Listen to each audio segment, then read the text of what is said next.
Welcome to Lizabeth's world. ഇന്നത്തെ എൻ്റെ recipe ഒരു സ്പെഷ്യൽ ഐറ്റമാണ്. Avalose Unda. ഇപ്പോൾ പഴയ കാലത്തൊക്കെ നമ്മുടെ വീടുകളിൽ സ്ഥിരം ഉണ്ടാക്കിക്കൊണ്ടിരുന്നതാണ്. അപ്പോൾ എങ്ങനെയാണ് നല്ല സോഫ്റ്റ് ആയിട്ടുള്ള ഉണ്ട തയ്യാറാക്കുന്നതെന്ന് നമുക്ക് നോക്കാം. ഇത് നമുക്ക് രണ്ട് രീതിയിൽ തയ്യാറാക്കാം. ഒന്ന് ശർക്കര പാനി ഉപയോഗിച്ച്, പിന്നെ പഞ്ചസാര പാനി ഉപയോഗിച്ച്. ഞാനിന്നിവിടെ ചെയ്യുന്നത് പഞ്ചസാര പാനി ഉപയോഗിച്ചിട്ടാണ്. അപ്പോൾ അതെങ്ങനെയാണ് തയ്യാറാക്കുന്നതെന്ന് നോക്കാം. നമ്മൾ ഉണ്ട ഉണ്ടാക്കുമ്പോൾ ആദ്യം പഞ്ചസാരയും വെള്ളവും നാരങ്ങ നീരും കൂടെ നന്നായിട്ടൊന്ന് യോജിപ്പിച്ച് വയ്ക്കണം. ചുരുങ്ങിയത് ഒരു 8 മണിക്കൂറെങ്കിലും അത് പുറത്ത് വയ്ക്കണം. ഒരു കപ്പ് പഞ്ചസാര എടുത്തിട്ടുണ്ട്. അതിന് 2 ടേബിൾ സ്പൂൺ നാരങ്ങ നീരെടുത്തു. അപ്പം ഞാൻ എടുത്തിരിക്കുന്നത് ഈ നാരങ്ങയുടെ നീരാണ്. അപ്പോൾ ഇതിനാകുമ്പോൾ അത്രയ്ക്ക് അങ്ങനെ പുളിപ്പില്ല, ചെറിയൊരു മധുരിപ്പൊക്കെ ഉണ്ട്. അതുകൊണ്ട് 2 ടേബിൾ സ്പൂൺ ഞാൻ എടുത്തു. അപ്പോൾ നിങ്ങൾ ചെറുനാരങ്ങ എടുക്കണമെങ്കിൽ ചിലപ്പോൾ 1.5 ടേബിൾ സ്പൂണൊക്കെ മതിയാവും. അത് നോക്കിയിട്ട് വേണം നിങ്ങൾ ഒഴിക്കാനായിട്ട്. പിന്നെ വേണ്ടത് ഇത് ഒന്ന് നേർക്ക വെള്ളം വേണം. അതിനായിട്ട് ഒരു 3/4 കപ്പ് വെള്ളം ഞാൻ എടുത്തിട്ടുണ്ട്. അപ്പം നമുക്കിത് തയ്യാറാക്കിയിട്ട് ഞാനിപ്പോൾ ഇന്ന് തയ്യാറാക്കി വയ്ക്കും. നാളെ രാവിലെയാണ് ഞാനിത് ഉണ്ടാക്കുന്നത്. അപ്പം നമുക്കിത് ഒന്ന് റെഡിയാക്കി വയ്ക്കാം. ഞാൻ ഈ പാത്രത്തിലാണ് പാനി തയ്യാറാക്കുന്നത്. അപ്പോൾ നമുക്ക് ആദ്യം ഇതിലേക്ക് പഞ്ചസാര ഇട്ട് കൊടുക്കാം. ഇതിലേക്ക് നമുക്ക് നാരങ്ങ നീര് ഒഴിക്കാം. പിന്നെ ഇത് നേർക്ക വെള്ളം, ഒരു 3/4 കപ്പ് വെള്ളം വേണ്ടി വരും, അത് ഒഴിച്ചു കൊടുക്കാം. നന്നായിട്ടൊന്ന് മിക്സ് ചെയ്യാം. ഞാൻ നന്നായിട്ട് മിക്സ് ആക്കിയിട്ടുണ്ട്, എല്ലാം മെൽറ്റായിട്ടുണ്ട്. ഇനി ഇത് നമുക്ക് ഇന്നിപ്പോൾ ഇങ്ങനെ ഉണ്ടാക്കി വെച്ചിട്ടുണ്ട്. ഇനി നമുക്ക് നാളെ ഇതെടുത്തിട്ട് ബാക്കി പണികൾ ചെയ്യാം. ഇന്നലെ നമ്മൾ പഞ്ചസാര മിക്സ് ചെയ്ത് വെച്ചിട്ടുണ്ട്. ഇന്ന് നമുക്ക് ഉണ്ട ഉണ്ടാക്കാം. അപ്പോൾ ഉണ്ട തയ്യാറാക്കാനായിട്ട് നമുക്ക് അവലോസ് പൊടി വേണം. അപ്പോൾ അവലോസ് പൊടി സാധാരണ വറക്കുമ്പം ജീരകവും തേങ്ങയും എള്ളും ഇട്ട് നല്ല ചുമക്ക വറക്കണം. പക്ഷേ ഈ അവലോസ് പൊടിയിൽ എള്ളിട്ടല്ല വറുത്തത്. അതുകൊണ്ട് ഞാൻ എള്ള് സെപ്പറേറ്റ് വറുത്ത് വെച്ചിരിക്കുകയാണ് ഇതിൻ്റെ കൂടെ മിക്സ് ചെയ്യാനായിട്ട്. എള്ളിട്ട് കഴിഞ്ഞാൽ ഉണ്ടയ്ക്കൊരു പ്രത്യേക ടേസ്റ്റ് ഉണ്ടാവും. ഈ പൊടി വറുത്ത് കഴിയുമ്പോൾ നമ്മൾ തേങ്ങ ഇട്ടൊക്കെയാണല്ലോ വറുക്കുന്നത്. അപ്പോൾ അതിൽ ലാസ്റ്റ് ചില തേങ്ങ കൊത്തും ചെറിയ ചെറിയ ഉണ്ടകളൊക്കെ കാണും. അപ്പം നമ്മൾ എന്ത് ചെയ്യണമെന്ന് വെച്ച് കഴിഞ്ഞാൽ അതിൽ വലിയ ഉണ്ടകളൊക്കെ നമ്മളെടുത്ത് മിക്സിയിലൊന്ന് പൊടിച്ച് ചെറുതായിട്ട് വറുത്തിട്ട് വേണം ഈ പൊടിയുടെ കൂടെ മിക്സ് ചെയ്യാനായിട്ട്. ഈ ഉണ്ട ഉണ്ടാക്കുമ്പോൾ ചെറിയ തരികളൊക്കെ നല്ലതാണ്.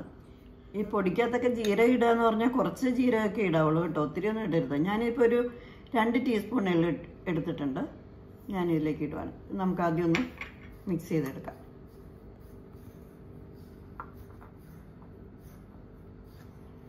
ഞാൻ 2 കപ്പ് പൊടിയാണ് കേട്ടോ എടുത്തിരിക്കുന്നത്. 1 കപ്പ് പഞ്ചസാരയ്ക്ക് 2 കപ്പ് പൊടി എടുത്തിട്ടുണ്ട്. ചിലപ്പോൾ ഇത്രയും വേണ്ടി വരില്ലായിരിക്കും, എന്നാലും നമുക്കൊന്ന് നോക്കാം എന്തോരം വേണം എന്നുള്ളത് അന്നേരം പറഞ്ഞുതരാം, ലാസ്റ്റ് പറയാം. പാനി തയ്യാറാക്കുന്നതിന് മുന്നേ നമുക്ക് ഇങ്ങനെ 2 പാത്രത്തിൽ കുറച്ച് പൊടി എടുത്ത് വെക്കണം. കാരണം നമ്മൾ ഉണ്ട പിടിക്കുമ്പോൾ കുറച്ച് ഈ പൊടിയും കൂടെ മിക്സ് ചെയ്തിട്ട് വേണം നമ്മൾ പിടിക്കാനായിട്ട്. എന്നാലാണ് നല്ല ഷേപ്പിന് വരിക. അതിന് വേണ്ടിയിട്ടാണ്. ഒത്തിരി പൊടിയൊന്നും മിക്സ് ചെയ്യേണ്ട ആവശ്യമില്ല, ചെറുതായിട്ട്. അപ്പം ഇങ്ങനെ ഇതെല്ലാം റെഡിയാക്കി വെച്ചിട്ട് വേണം പാനി ഉണ്ടാക്കാനായിട്ട്. ഞാൻ ഫ്ലെയിം ഓൺ ആക്കിയിട്ടുണ്ട്. ഞങ്ങൾക്ക് പാനി ഉണ്ടാക്കാം. ഇതിപ്പം പാനി പരുവെന്ന് പറഞ്ഞാൽ നമ്മളിങ്ങനെ പിടിക്കുമ്പോൾ ഒരു നൂല് പരുവം വേണം. ഒരു നൂൽ പരുവം എന്നാണ് ഇതിന് പറയുന്നത്. അത് സമയമാകുമ്പോൾ ഞാൻ കാണിച്ചു തരാം. ഈ പാനി റെഡിയാക്കുമ്പോൾ നമുക്ക് 1 ടീസ്പൂൺ ഏലക്കാപ്പൊടി ഞാൻ ഇതിലിട്ട് കൊടുക്കുകയാണ്. ഇത് ഈ 1 ടീസ്പൂൺ എടുക്കാൻ കാരണം ഞാൻ പഞ്ചസാരയും കൂടെ നല്ലോണം ഇട്ട് പൊടിച്ചതാണ് ഏലക്ക. അതുകൊണ്ടാണ് 1 ടീസ്പൂൺ. ഏലക്ക തന്നെ പൊടിച്ചാണെങ്കിൽ ചിലപ്പോൾ ഒരു 1/4 ടീസ്പൂൺ 1/2 ടീസ്പൂണൊക്കെ മാക്സിമം മതിയാവും. അപ്പം നിങ്ങൾ പാനിയിൽ ഇട്ടിട്ട് അതിൻ്റെ ടേസ്റ്റ് നോക്കുക. അതനുസരിച്ചിട്ട് വേണം നിങ്ങൾ ഇട്ട് കൊടുക്കാനായിട്ട്. അപ്പം ഇതൊരു നല്ലോണം പഞ്ചസാരയുള്ളൂ, അതുകൊണ്ട് 1 ടീസ്പൂൺ ഇടുകയാണ്.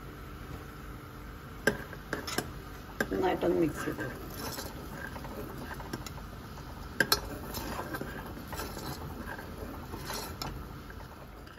നമ്മൾ പാനി ഇടയ്ക്കൊക്കെ ഒന്ന് ചെക്ക് ചെയ്യണം, നൂൽപ്പരുവായോ എന്നൊക്കെ. ഇതിനിപ്പോൾ ചെറുതായിട്ട് ഒരു ഒട്ടൽ വന്നിട്ടേ ഉള്ളൂ. അപ്പം നമ്മൾ ഫ്ലെയിം ഇനി കുറച്ച് വയ്ക്കുക, എന്നിട്ട് വേണം ചെയ്യാൻ. ഇതിപ്പോൾ പെട്ടെന്ന് ഇതാകും. അപ്പോൾ ഞാൻ ഈ പൊടി ഇവിടെ അടുത്ത് തന്നെ വെച്ചിരിക്കുക. കാരണം ഞാൻ ഫ്ലെയിം ഓഫ് ചെയ്യാതെ ലോ ഫ്ലെയിമിൽ ഇട്ടിട്ട് തന്നെ പൊടി ഇതിനകത്തേക്ക് ഇട്ട് ഇളക്കുകയാണ്. അപ്പം അതുകൊണ്ട് പൊടി എല്ലാം അടുത്ത് തന്നെ വെക്കണം നമ്മൾ.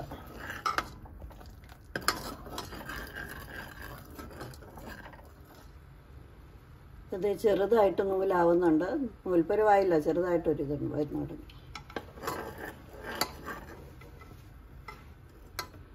നൂൽപ്പരുവായിട്ടുണ്ട്, കണ്ടോ? ഇതാണ് അതിൻ്റെ പരുവം. ഇനി ഞാൻ പൊടി ഇടാൻ പോവാണേ.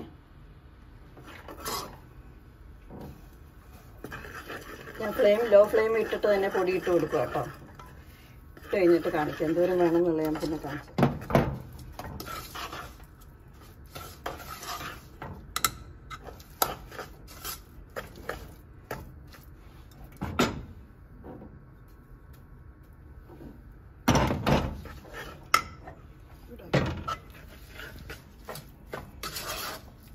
ഇത് ഇത്രയും പൊടി മതി കേട്ടോ.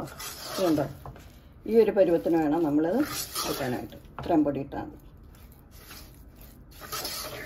ഇങ്ങനെ ലൂസായിട്ട് വേണം കുറച്ച്. ഒത്തിരി പൊടി കൂടിയാലും അത് ഹാർഡായിപ്പോവും. ഈ ഒരു പരുവത്തിന് വേണം നമ്മളെടുക്കാൻ. ഇനി ചെറുതായിട്ട് ചൂടാറിയതിന് ശേഷം ഉരുട്ടാൻ പരുവത്തിന് നമുക്കിത് ഉരുട്ടിയെടുക്കാം. കുറച്ച് ചൂടൊക്കെ ആറി തുടങ്ങിയിട്ടുണ്ട്. ഞാൻ ഇനിയിപ്പോൾ ഏത് വലിപ്പത്തിനാണോ നമ്മൾ ഉണ്ട ഉണ്ടാക്കേണ്ടത് ആ വലിപ്പത്തിന് നമുക്കിതിലേക്ക് കുറേശ്ശെ ഒന്ന് കോരിയിടാം. ഞാനൊരു 5-6 കോരിയിടാം, എന്നിട്ട് ഉരുട്ടി കാണിക്കാം.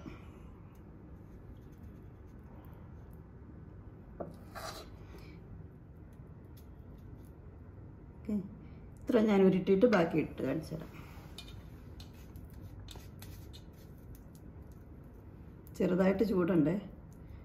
ആദ്യം നമ്മളിങ്ങനെ ഒന്ന് ഉരുട്ടുക ചെറുതായിട്ട്.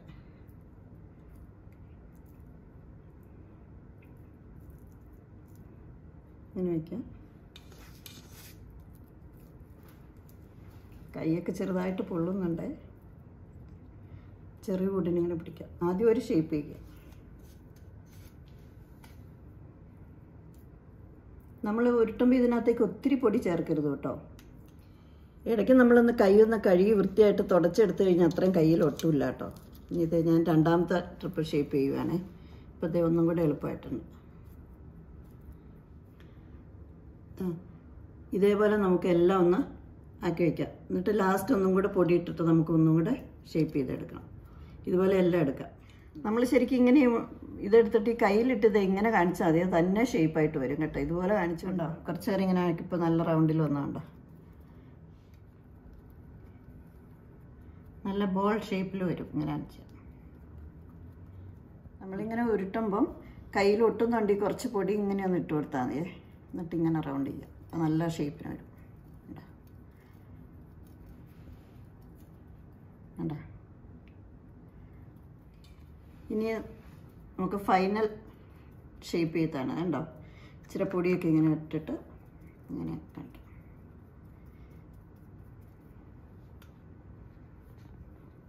ഇത് ശ്രദ്ധിക്കേണ്ട ഒരു കാര്യം എന്ന് പറഞ്ഞാൽ നമ്മൾ ഇതിനുള്ളിൽ ഒത്തിരി പൊടിയെ ആക്കരുത്. ഇങ്ങനെ പുറമേ മാത്രമേ നമ്മൾ ഇച്ചിരി പൊടി ഇങ്ങനെ ഇട്ട് കൊടുക്കാവുള്ളൂ. കണ്ടോ? ഇപ്പോൾ ഷേപ്പ് ഇല്ലെന്ന് തോന്നിയാൽ ജസ്റ്റ് ഇങ്ങനെയൊന്ന് ഷേപ്പ് ചെയ്ത് കൊടുക്കാം. ഇച്ചിരി പൊടി പുറമേ ഇടാം. ഇതൊക്കെ ഉണ്ടാക്കുമ്പോൾ ശരിക്കും 2-3 പേരുണ്ടെങ്കിൽ നല്ല എളുപ്പം. ഇതിപ്പോൾ ഒരാൾ തന്നെ ആയതുകൊണ്ട് കുറച്ച് ടൈം എടുക്കും. ഇതിങ്ങനെ നമ്മളൊരു 3-4 പ്രാവശ്യമൊക്കെ ഇങ്ങനെ ഷേപ്പ് ചെയ്യണം. എന്നാലാണ് നല്ലോണം വരും. ഫോഴ്സ് ഒരിക്കലും കൊടുക്കരുത്, അത് ശ്രദ്ധിച്ചാൽ.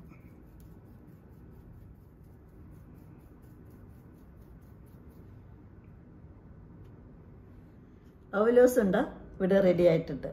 ഞാൻ 1 കപ്പ് പഞ്ചസാരയ്ക്ക് 1.5 കപ്പ് പൊടിയാണ് ചേർത്തത്. അപ്പം നമുക്ക് ഇതൊന്ന് നോക്കാം അങ്ങനെയുണ്ടെന്ന്. നല്ല സോഫ്റ്റാണിപ്പം. ഒരെണ്ണെടുത്തിട്ട് തുറന്നു നോക്കട്ടെ, കാണിച്ചു തരാം. നല്ല തൊടുമ്പോൾ തന്നെ നല്ല സോഫ്റ്റാണിത്. ഉണ്ടോ? ഉള്ളിൽ നല്ല നൂലൊക്കെ വലിഞ്ഞിരിക്കുന്ന പോലെ നല്ല ഇതായിട്ടിരിക്കുന്നുണ്ട്. ഇതിപ്പം നമ്മളിങ്ങനെ കുറേ ദിവസം പുറത്ത് വയ്ക്കാം. 1 മാസമൊക്കെ ഇരിക്കും പുറത്ത്. പിന്നെ ഫ്രിഡ്ജിൽ വയ്ക്കുവാണെങ്കിൽ കുഴപ്പമൊന്നുമില്ല, കുറേ കാലം ഇരിക്കും. പക്ഷേ നമ്മൾ കുറച്ച് സമയം പുറത്ത് വെച്ചിട്ട് വേണം ഇതെടുക്കാൻ, അല്ലെങ്കിൽ ഇച്ചിരി ഹാർഡായിട്ട് തോന്നും. ഇതുപോലെ തന്നെ ഇരിക്കുകയുണ്ട്, ഒരു മാറ്റം ഇതിന് വരത്തില്ല ഇനി. അപ്പോൾ എല്ലാവരും ഇതൊക്കെ ഒന്ന് ട്രൈ ചെയ്ത് നോക്കാം. പലരും മുണ്ട ഉണ്ടാക്കുമ്പോൾ ഭയങ്കരമായിട്ട് ഹാർഡായി പോകാറുണ്ട്. ഇത് എന്തായാലും നല്ല സോഫ്റ്റ് ഉണ്ട്. ഇപ്പം നിങ്ങൾ തന്നെ കണ്ടല്ലോ. അപ്പം എല്ലാവർക്കും ഇത് തീർച്ചയായിട്ടും ഇഷ്ടമാവും. നിങ്ങൾ ട്രൈ ചെയ്ത് നോക്കണം. അപ്പോൾ പുതിയ വീഡിയോയുമായി വീണ്ടും കാണാം. ബൈ.